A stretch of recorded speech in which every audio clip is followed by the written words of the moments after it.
Hi friends, कैसे हो आप सब। आई होप आप सब बहुत बहुत बहुत अच्छे होंगे।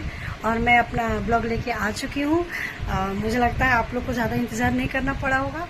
तो आज का जो ब्लॉग होगा वो अयोध्या टूर का होगा, क्योंकि अभी हम लोग अयोध्या घूमने जा रहे हैं। तो उससे रिलेटेड मतलब कहाँ रुके, कहाँ कहाँ घूमे, कैसे घूमे, कितने बजे गए, ये सारा इस ब्लॉग के थ्रू आपको देखने को मिलेगा। तो प्लीज़ ब्लॉग को स्किप नहीं करना, पूरा वीडियो शुरू से अंत तक देखना और अपना प्यार सपोर्ट बनाए रखना। तो चलिए चलते अयोध्या घूमने। और मैं यहाँ फटाफट रेडी हो रही हूँ, क्योंकि ऑलरेडी हम 9 बज चुके थे सुबह के, और हमें सुबह निकलना था, पर इतनी बारिश हो रही थी कि हमने स्किप कर दिया सुबह निकलना। तो 9 बज चुके थे और फटाफट रेडी होके और मैं निकली, और ये मेरा फाइनल लुक है। आप बताइए कैसी लग रही हूँ मैं, कमेंट करके ज़रूर बताइएगा कैसी लग रही हूँ। उसके बाद हम लोग निकले। फिर उसके बाद गाड़ी में थोड़ी बहुत वीडियो वगैरह बनाया। और यहाँ बच्चों से मैं बात कर रही हूँ, बच्चे पीछे बैठे हुए हैं आराम से और पीछे का व्यू देख रहे हैं। यहाँ बच्चे केक खा रहे हैं, ठीक है। उनको पीछे बैठाना हो ना, तो खाने पीने की चीज़ें गाड़ी में भरनी पड़ती है। अभी हम लोग उन्नाव पहुँचे थे, अभी बहुत टाइम था, क्योंकि 4.5 घंटे की जर्नी थी, तो इसलिए, और लेट से निकले भी थे। तो रोड लेकिन बहुत अच्छे थे, मतलब कहीं भी जैम वगैरह कुछ नहीं मिली। हालांकि सैटरडे का दिन था, तो हमें तो लगा कि जैम वगैरह में फंस जाएंगे, लेट हो जाएगा। पर पूरे 4.5 घंटे में, मतलब कि 9 बजे निकले थे, 1:30 में हम लोग अयोध्या में एंट्री कर चुके थे। और ये देखिए अयोध्या में वेदर देखिए यहाँ का। वैसे तो बाहर में गर्मी थी, वेदर बस देखने में ही अच्छा था। वहाँ की दीवारों में ना इतनी अच्छी पेंटिंग कर रखी थी, मतलब कोई भी दीवार ना आपको वाइट कलर में या खाली नहीं दिखेगा, इतनी अच्छी पेंटिंग कर रखी थी उन्होंने।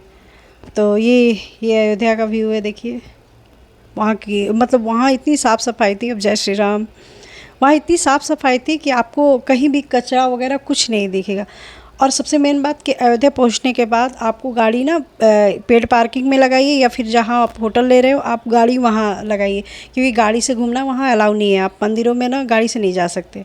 हम लोग सबसे पहले होटल में पहुँचे, वहाँ गाड़ी पार्क किया, खाना वाना खाया। उसके बाद शाम को 5 बजे हम लोग निकले घूमने के लिए, क्योंकि ऑलरेडी लेट तो हो ही चुका था। तो हमने तो ये सोचा था कि सुबह में राम मंदिर के दर्शन करेंगे, पर निकल चुके थे कि पहले सरजू घाट जाना है, फिर हनुमानगढ़ी जाना, फिर राम मंदिर जाएंगे। ये देखिए वहाँ का जो भी मार्केट वगैरह है।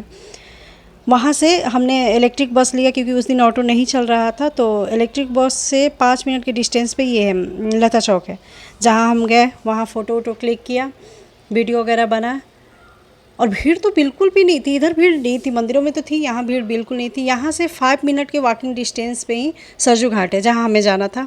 हमें पहले पता था कि वहाँ 6:30 में आरती होती है, बट वहाँ जाने के बाद पता चला कि आरती 7:30 में होती है। तो हमारे पास काफ़ी टाइम था, क्योंकि अभी मात्र 6 ही बज रहे थे जब तक हम लोग पहुँचे। फिर वहाँ पहुँचे तो वहाँ आरती वगैरह की तैयारी हो रही थी, और गाने तो इतने अच्छे अच्छे राम जी के गाने बज रहे थे।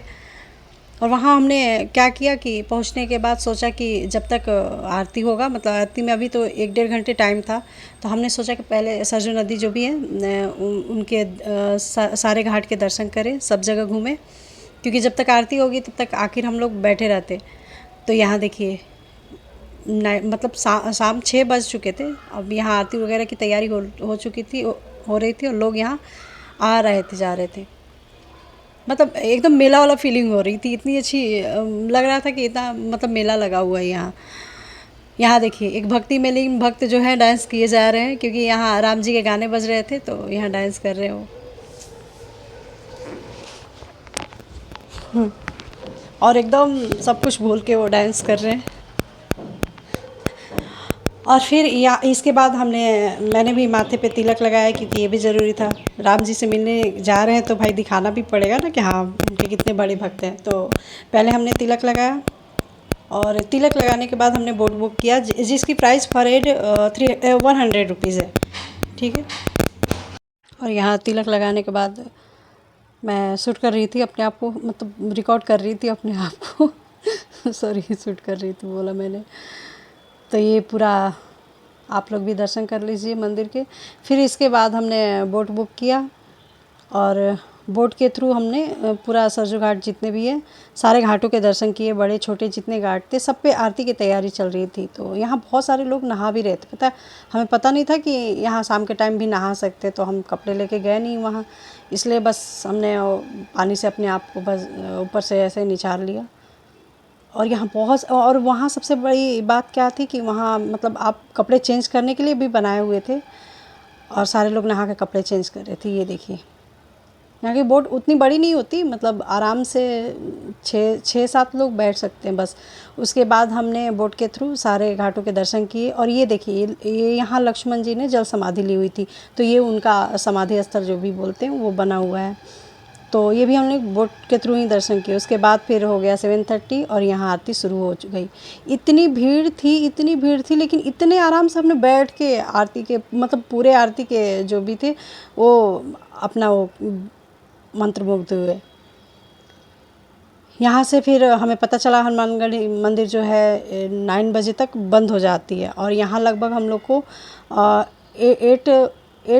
8 तक बज चुका था, मतलब 8 से ज़्यादा ही हो चुका था यहाँ। वहाँ से हम लोग निकल चुके थे हनुमानगढ़ी मंदिर के लिए। पैदल ही था क्योंकि 5 मिनट के डिस्टेंस पे था। और भीड़ देखिए, हनुमानगढ़ी मंदिर में भीड़ देखिए, इतनी भीड़ थी कि पहले तो हमने ये सोचा कि अरे नहीं, सुबह ही 3 बजे 4 बजे सुबह में जो लोग आते हैं उनके दर्शन अच्छे से होते होंगे तब जाएंगे। लेकिन फिर भी हम उसी भीड़ में घुसे और देखे मंदिर के अंदर कितना खाली खाली लग रहा है। मतलब उतने भीड़ में इतने आराम से हम लोग अंदर तक गए। ये फ़ोटो भी क्लिक किया मैंने मंदिर के अंदर तक। यहाँ कैमरा वगैरह सब कुछ ले जाना अलाउ है। फिर उसके बाद हम लोग यहीं से 5 मिनट के वॉकिंग डिस्टेंस पे है श्री राम जी का मंदिर। और ये देखिए, यहाँ मंदिर के अंदर तो मोबाइल वगैरह अलाउ नहीं थे, कि मोबाइल, घड़ी, पर्स, जो भी चीज़ें होती है आपको सब, मतलब सबके सब जमा करना होता है, सिर्फ अपने आप को ले जा सकते हैं। तो यहाँ जब हम लोग पहुँचे, यहाँ 9:25 में हम लोग पहुँचे थे, तब अनाउंस हो रहा था कि 5 मिनट बाकी हैं मंदिर बंद होने में। जल्दी जल्दी हम लोग गए, और वहाँ में हम लोग लास्ट भक्त थे भगवान जी के, क्योंकि और हमारे बाद कोई नहीं आने वाला था, क्योंकि वहाँ बाहर से दरवाज़ा बंद कर दिया गया था। और हमने इतने अच्छे से दर्शन किए, इतने अच्छे से, मैं क्या बताऊँ आपको। मतलब मंदिर में पुलिस और पुजारी के अलावा अगर कोई था तो सिर्फ हम ही लोग थे, और भगवान के कम से कम 10 मिनट बैठ के मैंने मूर्ति को ऐसे निहारा। उसके बाद फिर हम लोग वहाँ 11 बजे तक खाना वाना खा के होटल में पहुँचे, रेस्ट किए। फिर उसके बाद सुबह निकल चुके थे कानपुर के लिए। और यहाँ देखिए, रास्ते में मतलब रोड इतनी अच्छी थी कि मतलब हमें कहीं भी कुछ दिक्कत नहीं हुआ। फिर उसके बाद हम लोग पहुँच चुके थे कानपुर। कानपुर पहुंचने के बाद वेदर इतना अच्छा था कि जैसे हम लोग पहुंचे वहाँ बारिश स्टार्ट हो गई थी, और इतना अच्छा लग रहा था कि क्या ही बताऊं आपको। और ये देखिए कानपुर का, मैं आपको बताऊंगी, आप जब भी अयोध्या जाओ आप मतलब नाइट में ही भगवान जी के दर्शन करो, इतने अच्छे से होंगे। मतलब भीड़ देख के घबराइए मत, आपको लगेगी बाहर से कि बहुत भीड़ है, लेकिन अंदर में इतने अच्छे से दर्शन हो रहे हैं, इतने अच्छे से क्या बताऊं। चलिए उसके बाद मिलते हैं नेक्स्ट ब्लॉग में, तब तक। और प्लीज़ फ्रेंड्स, मेरे चैनल को सब्सक्राइब कीजिए, इस तरह के अगर अच्छे अच्छे ब्लॉग देखने हैं। और मेरे ब्लॉग अगर आपको पसंद आते हैं तो प्लीज़ लाइक, शेयर और कमेंट कीजिएगा। तब तक के लिए जय श्री राम।